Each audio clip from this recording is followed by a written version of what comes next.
¿Por qué funciona la teoría del sentimiento contrario? ¿Por qué decimos a veces que es más probable que suceda lo contrario de lo que la mayoría piensa en bolsa? Y es cierto que en ocasiones es difícil calibrar a qué llamamos mayoría en bolsa, debido a que hay cientos de millones de inversores, institucionales, particulares, cientos de millones de tertulianos, expertos, periodistas. Entonces, a veces es difícil calibrar cuál es la opinión pública, pero ¿por qué? A grosso modo, suele ocurrir lo contrario de lo que dice la gente. Bueno, pues en este podcast vamos a estar hablando de la teoría del sentimiento contrario. Gana dinero con la teoría del sentimiento contrario en bolsa, algo que ya hemos tocado alguna vez en el podcast, pero creo que voy a añadir algunos detalles que quizás no hemos hablado en los anteriores episodios o en los anteriores formatos o yo que sé cómo llamarle que he hecho acerca de esta temática, porque me parece muy interesante.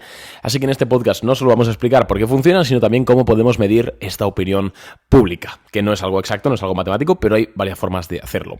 Pero antes de empezar con el podcast, como siempre, deciros que puedes valorar el episodio con 5 estrellitas en Spotify, Apple Podcast, me harías muy feliz, y decirte gracias a ti y a todo el mundo que escucha el podcast. La verdad es que hoy me he despertado, estaba en el gimnasio, voy a abrir toda la aplicación de las estadísticas del podcast, que no suelo abrirla, y me he dado cuenta que estamos en máximos históricos de oyentes, lo cual me ha dado sensación agridulce. Por un lado, estoy súper alegre de que este máximo histórico es el podcast, de que mi trabajo llegue. Ya sabéis que al final el único objetivo que tengo yo haciendo este podcast, que es gratuito de lunes a viernes, llevamos 4 años y pico con el podcast, más de 550 episodios que he visto hoy, que esos son 6 días seguidos de escucharme a mí, 6 días seguidos de un podcast todo el rato detrás de otro, lo cual es una tortura que debería practicarse en las peores cárceles de los peores países. Pero quitando eso, yo hago esto pues para que la gente tenga alguna visión adicional sobre la bolsa, sobre que tenga algún input diferente, y en definitiva también compartir pues un poquito lo que yo hago como un inversor particular más, una persona que vive de esto, que le apasiona esto. Y si pues a alguna persona al toparse con mi podcast le ha mejorado la vida de alguna forma, o ha conseguido invertir mejor, o ha conseguido aconsejar a su esposa que quiere invertir una herencia mejor, o cualquier cosa, yo me doy más que satisfecho. Me doy por más que satisfecho. Así que muchísimas gracias a todos los que habéis estado escuchando el podcast, a los que lo seguís escuchando. Y también, amigos, ¿por qué he dicho que es agridulce? Bueno, pues porque me da un poco de vergüenza, porque yo a veces empiezo a hablar, a mí me gusta mucho hablar, os habéis podido dar cuenta, y pues, yo me creo en mi cabeza que sigo hablándole a 15, 20, 30, 50 frikis como yo del mercado, y resulta que luego me meto a ver las estadísticas y digo, ostras, vaya porrón de gente que ha escuchado esto. Y a veces escucho algún episodio de la semana pasada o algo así, digo, menudo bodrio, pobrecilla, estas personas que se han tenido que tragar esto. Así que muchas gracias también a vosotros, por supuesto, por escucharlo, también por aguantarme, y sin más dilación, vamos a hablar de esto, vamos a hablar de la teoría del sentimiento contrario. ¿Por qué funciona la teoría del sentimiento contrario? Primero, por supuesto, vamos a definirla, ¿vale? Como buena persona que le gustan los números, vamos a definir primero, antes de hablar de cómo podemos actuar. La teoría del sentimiento contrario básicamente es una teoría global en bolsa, en los mercados, que no solo de acciones o no solo de fondos indexados, sino que también aplica a prácticamente cualquier tipo de activo que esté cotizado, porque sí, es una teoría de psicología de masas, importante. Entonces, cualquier cosa que esté cotizada, da igual que sea una criptomoneda, da igual que sea unas acciones, un ETF, petróleo, lo que sea, pues está sujeto a este tipo de ley. ¿Por qué? Porque se basa en la psicología de masas. Y como vamos diciendo, la teoría del sentimiento contrario básicamente es que la opinión mayoritaria de la población que invierte en X activo o en lo que sea, suele estar equivocada, y de hecho, cuanto más es el porcentaje de esa población que piensa que va a suceder A, más probable es que empiece a suceder B en el corto plazo. ¿Vale? Básicamente, traducción al cristiano, es que la teoría es que lo que la mayoría piensa normalmente es lo erróneo. Básicamente eso. Y diréis, vale, no, está muy bien la teoría, me gusta mucho, pero explícanos la razón detrás de que esto sea real. Porque muchas personas, como hacemos a veces con el análisis técnico, ¿no? Que a mí no solo me gusta decir esto es un VCP o esto es un Cap and Handle y ya está, y funciona porque lo digo yo categóricamente, sino que me gusta explicar las razones psicológicas de psicología de masas que hay detrás. Porque sí, los mercados, por supuesto que tienen una correlación con los beneficios por acción de las empresas, por supuesto que sí, también hay una correlación con la economía, con el devenir de la economía, con las regulaciones, vale, evidentemente, que no se me enfade ningún value investor, pero es cierto que la bolsa tiene mucho más de psicología de masas que no tanto de finanzas cuantitativas, ¿vale? No sé si me estoy explicando. Entonces, Esto, al igual que otras figuras técnicas que hemos hablado o otras teorías, se basa en eso, principios de psicología de masas, punto. ¿Y por qué funciona? ¿Cuál es la razón subyacente detrás de que la teoría del sentimiento contrario sea algo que existe y que no solo existe, sino que funciona? Y de hecho, si hacemos un backtesting para quien no lo sepa es como coger una estrategia o ciertos parámetros y ver cómo se hubiesen comportado en periodos pasados del mercado, vemos que la teoría del sentimiento contrario ha funcionado en más de un 90% de las ocasiones desde el año 1880 en la bolsa americana. O sea, no es moco de pavo. ¿Y por qué funciona esto? ¿Por qué la mayoría de personas suele estar equivocada? Bueno, tenemos que entender, y para ello vamos a poner ejemplos y números bastante simples, pero bueno, para propósitos ilustrativos, tenemos que entender que en bolsa vamos a poner que hay 100 personas que invierten en el SP500 en todo el mundo, ¿vale? Serán 1.000 millones, no, o 100 o 50 millones, o lo que sean, pero en nuestro experimento vamos a poner que hay 100 personas que mundialmente invierten en el SP500, 100 participantes de mercado. ¿Qué pasa? ¿Qué pasa cuando la bolsa empieza a subir? Hay una tendencia alcista. Pues lo que ocurre es que cada vez más de esos participantes de mercado tienen una predisposición alcista. Es decir, a medida que una tendencia, en este caso alcista, se va produciendo, más personas, más participantes de mercado tienen una predisposición alcista, es decir, siguen pensando que eso va a subir. Entonces, pon que llevamos 2 años de mercado alcista y hay de esas 100 personas participantes de mercado, hay 80 que tienen una predisposición alcista y solo 20 que son bajistas. ¿Qué pasa?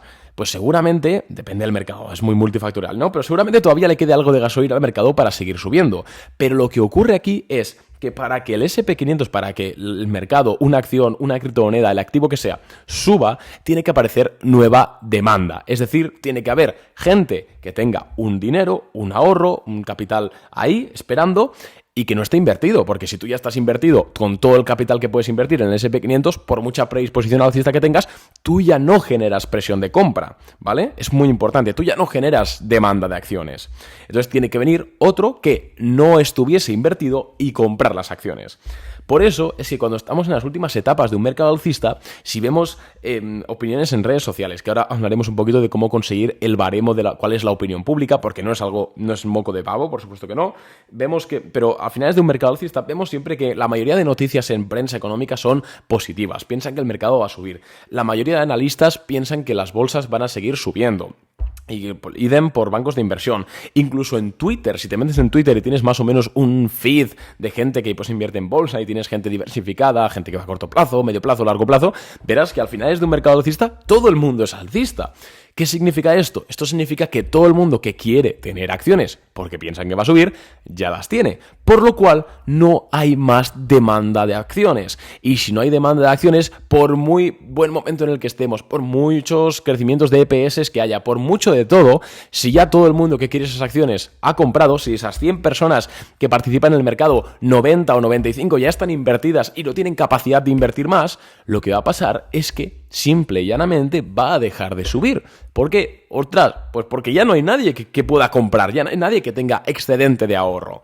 Por supuesto, esto al final es una simplificación burda para que se entienda el ejemplo, pero es cierto que al final, multifactorialmente, por supuesto, al final estamos en un mundo interconectadísimo con muchas variables, siempre hay nuevos participantes, no es un juego de suma cero, pero para que me entendáis el ejemplo, cuando llegamos al final de un mercado alcista, es eso, la mayoría de participantes del mercado ya están invertidos, por lo cual la nueva presión de compra es inexistente o es muy baja, ¿vale? Entonces, en ese momento, solo hace falta una noticia, un desencadenante, un detonador, un trigger, ¿no? Que se llama en inglés, para que los tantos que ya estaban comprados empiecen a decir, oye, cuidado con esto. ¿Y qué pasa? Que cuando todo el mundo está comprado ya, la gente que puede vender esas acciones es la mayoría, ¿no? Porque sí, de esos 100 hay 5 o 10 que no tienen acciones, pero ellos, a no ser que se metan cortos, que es un porcentaje bajo, no pueden ejercer presión de venta. Pero quien puede ejercer presión de venta son toda esa mayoría que está comprada en ese momento.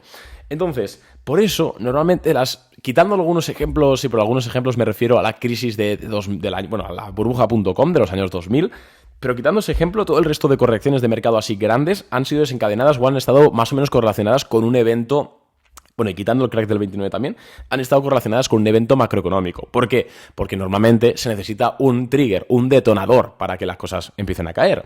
Sin ir más lejos, noviembre de 2021, bolsas hacen máximos. En ese momento, si miráis la opinión pública, todo el mundo estaba alcista. Yo el primero, ¿vale? Yo el primero que estaba alcista. Es cierto que pues hay que tomar precauciones siempre, y eso es de lo que hablamos en este podcast, gestión de riesgo, y que nunca se te vaya la chaveta, que nunca se te vaya la cabeza.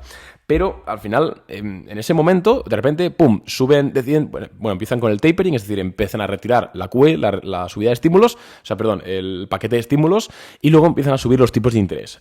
Esa en este caso, fue la razón macroeconómica detrás, subyacente, de que pues la bolsa empezase a caer. En el año 2007-2008, por supuesto, la razón macroeconómica fue la explosión de las hipotecas subprime, de los MBS y de todo ese escándalo. Y en el 80 y pico, pues la crisis del petróleo, etcétera. Entonces, siempre hay una razón en ese momento que coincide en un momento en el cual el mercado está ya muy tolerado, es decir, que la mayoría de personas ya están compradas, y entonces es cuando empieza a vender. Y claro, aquí por psicología de masas, de nuevo, cuando tú ya ganas X% de tu dinero, tal, y empiezas a ver que cae, dices, oye, cuidado, que a ver si voy a dejar de ganar lo que he ganado. Entonces vendes, agregas más presión. Y como el 90 de los 100 participantes estaban invertidos en el mercado, la gente que puede vender es muchísima. Entonces, por eso luego se suelen desencadenar caídas muy, muy agresivas en bolsa. Insisto, esto es una simplificación. Recordad que en este podcast yo soy el principal abanderado de que se puede ganar dinero en bolsa, pase lo que pase en la economía, ¿vale? Sin ir más lejos, 2022, desastre económico brutal, pero nosotros, sobre todo en la segunda mitad y 2023 también, hicimos dinero en bolsa. ¿Por qué? Pues porque simplemente, sí, las empresas del S&P 500 tradicionales, podríamos decir, tecnológicas, estaban a la baja, pero había un montón de empresas que habían estado a la baja durante el mercado alcista y que ahora empezaban a despertar, como empresas de uranio, empresas de materiales básicos, empresas de petróleo, etcétera. Quiero decir, no os asustéis si veis un mercado bajista, porque siempre se pueden encontrar sectores o empresas que tengan buena pinta, ¿vale? Es cierto que será más difícil, pero bueno, no pasa nada. Pero es cierto que en esta ocasión empieza a vender y la presión bajista es mucho más grande. Entonces se suele desencadenar estas caídas. Y cuando pasamos de un mercado bajista a un alcista, pasa lo mismo al contrario.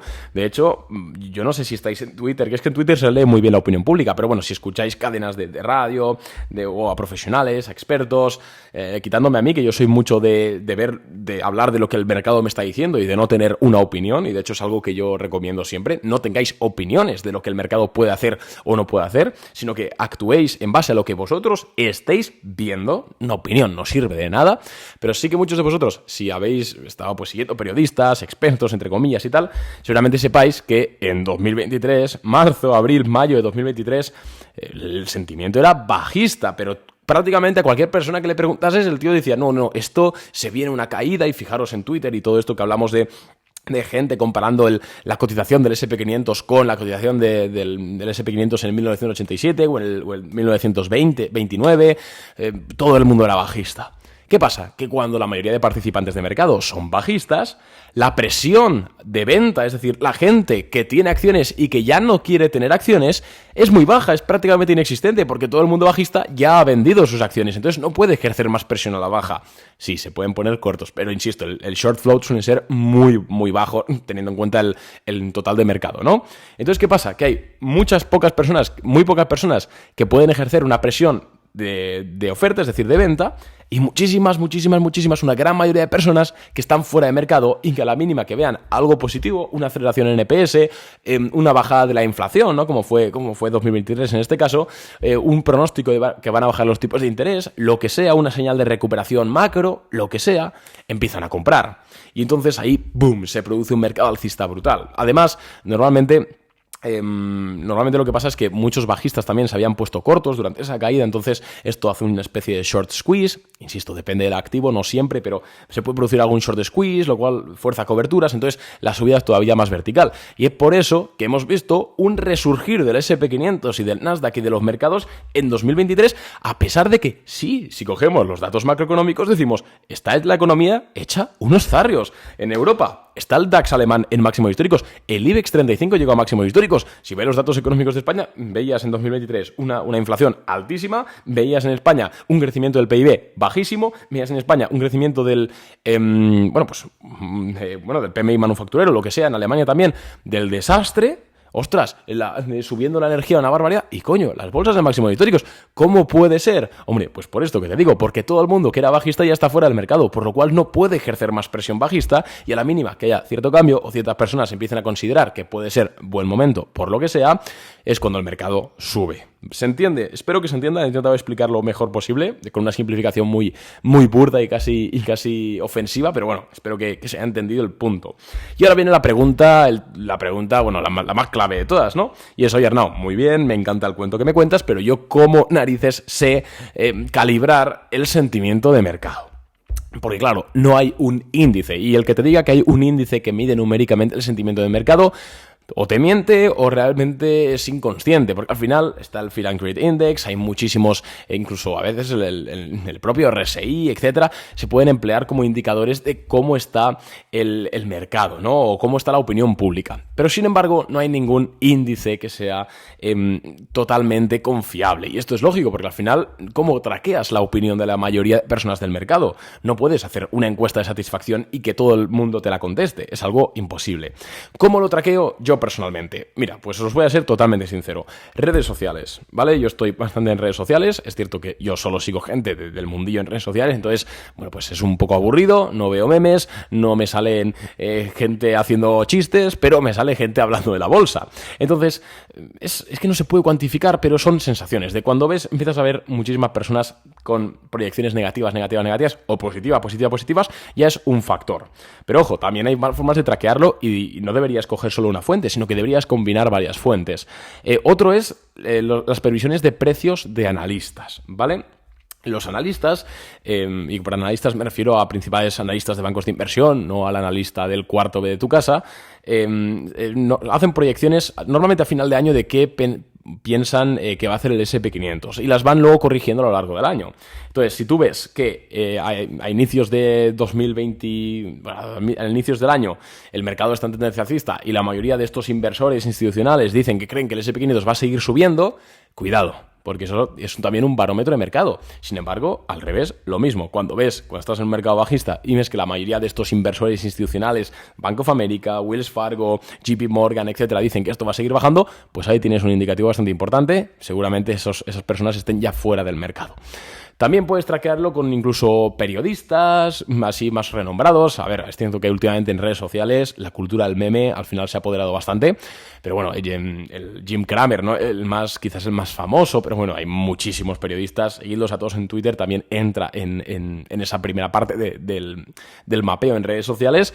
Y luego la última cosita que me gusta es el tema del guidance. Al final, el guidance, ojo, no quedan las empresas, sino que dan los analistas. Es decir, cuánto esperan los analistas que crezcan los EPS o las cotizaciones de ciertas empresas. Vamos, las previsiones de toda la vida. Si vemos una relajación, ¿vale? Que no tiene no tienen por qué la mayoría de analistas empezar a decir que una acción va a bajar, sino que puede simplemente decir que pues, históricamente han dicho que iba a subir un 10%, ahora dicen que sube un 5%. No, o sea, no tiene por qué ser una bajada, sino una ralentización también puede ser. Pues eso también es un indicador muy fuerte de cómo está la opinión pública. Pero bueno, insisto, nunca va a ser blanco o negro, nunca va a ser tan claro como nuestro ejemplo, porque al final, esto, insisto, no es un juego de suma cero, sino que puede ser que todo el mundo esté invertido, pero de repente la economía vaya tan bien que haya más personas que ganan más sobresueldo y eso lo invierten, entonces son nuevos participantes en el mercado. Quiero decir, al final, obviamente es una realidad compleja, pero a grandes rasgos, en bases generales, así es como funciona la teoría del sentimiento contrario. Y así es como se aprovecha en bolsa. Vamos, yo ya sabéis que soy muy defensor de estar siempre invertido.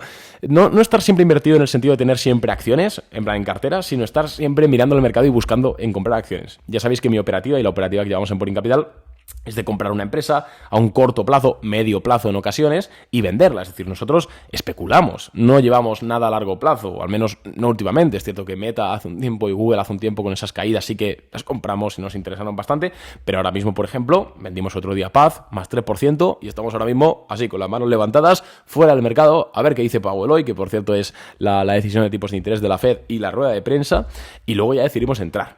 Por estar siempre dentro del mercado me refiero a estar siempre buscando nuevas ideas de inversión, porque al final esta es la mejor forma también de encontrar las mayores oportunidades. Si te limitas únicamente a decir, bueno, el mercado es bajista ahora, voy a esperar a que todo el mundo sea bajista y entonces ya me pongo a buscar, hombre, pues vas a ganar dinero si lo haces bien, pero te vas a perder también muchas oportunidades que surgen en mercados bajistas. Véase nuestras rentabilidades de 2023 y de la segunda mitad de 2022. Así que nada más de momento, espero que te haya gustado este podcast, un poquito más largo que de normal, me vais a perdonar. Bueno, especial máximos históricos de oyentes del podcast, que por cierto que sois unos cabrones porque he puesto el SP500 encima del gráfico de oyentes y de escuchas del podcast y la correlación es brutal. O sea, solo os interesa lo que os interesa cuando todo sube, ¿eh? Pero bueno, aquí, insisto, se puede ganar dinero en bolsa en cualquier momento. Será más fácil o más difícil, será más dinero o menos dinero, pero eso no quita que no se pueda ser rentable incluso en momentos malos. Así que nada más de momento. Recordad hoy a las 8:30 en redes sociales, Instagram, Twitter, sobre todo Instagram y los clientes de Boring Capital, por supuesto, por todos nuestros canales de comunicación oficial, vamos a estar comentando lo que dijo Jerome Powell, lo que dirá Jerome Powell a las 8:30. Desde fuera del mercado lo vamos a ver nosotros. Venga, un abrazo chicos y mucha suerte.